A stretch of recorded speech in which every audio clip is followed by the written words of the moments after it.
السلام علیکم۔ آج میں امام جعفر صادق علیہ السلام کے بارے میں بہت ہی اہم ویڈیو لایا ہوں۔ اس ویڈیو میں ہم امام جعفر صادق علیہ السلام کی وہ ہدایات پیش کرنے جا رہے ہیں جو آپ علیہ السلام نے اپنے اصحاب کو بیان فرمائی تھی۔ یہ ہدایات بہت ہی اہم ہدایات ہیں اور علم کا سرچشمہ ہیں۔ تو یہ ویڈیو کا پارٹ 1 ہے، انشاءاللہ پارٹ 2 بھی ہم اپلوڈ کریں گے۔ تو بڑھتے ہیں ویڈیو کی جانب، امید ہے آپ اس ویڈیو کو مکمل دیکھیں گے۔ تم لوگ جان لو کہ اللہ تعالیٰ کے بندوں میں سے کوئی بندہ اس وقت تک مومن نہیں ہو سکتا جب تک وہ اللہ کے ہر اس فعل سے خوش نہ ہو جو وہ اس کے لیے ظاہر کرے، خواہ وہ اس شخص کو پسند ہو یا ناپسند ہو۔ تم کو غریبوں سے محبت کرنا چاہیے۔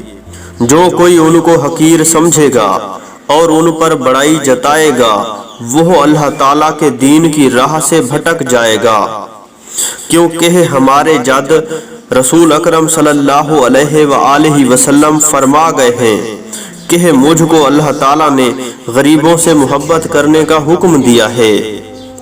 پھر جس نے اس سے محبت نہ کی جس کی محبت کا حکم اللہ تعالیٰ نے دیا ہے تو اس نے اللہ کی اور اس کے رسولوں کی نافرمانی کی، اور جس کو ایسی حالت میں موت آ گئی تو وہ پچھلے لوگوں کی طرح گمراہی پر مرا۔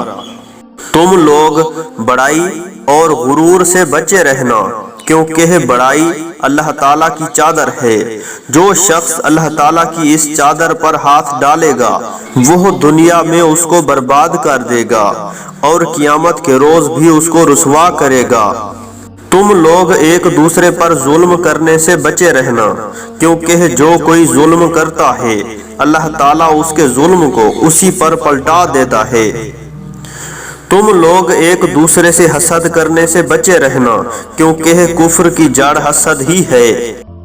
تم ایک دوسرے کی اعانت کرتے رہنا، کیونکہ ہمارے باپ رسول اکرم صلی اللہ علیہ وآلہ وسلم نے فرمایا ہے کہ ایک مسلمان کی اعانت کرنے کا ثواب ماہ رمضان کے روزے رکھنے اور اس مہینے میں خانہ کعبہ میں اعتکاف کرنے سے کہیں بڑھ کر ہے۔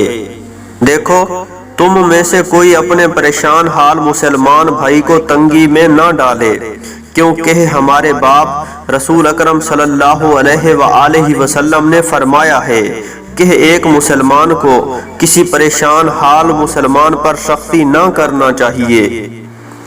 جو بھی اپنے کسی پریشان حال مسلمان بھائی کو پناہ دے گا اللہ تعالیٰ اس کو روز قیامت اپنے سائے میں رکھے گا، جبکہ اس دن اللہ تعالیٰ کے سائے کے علاوہ کوئی اور سایہ نہ ہوگا۔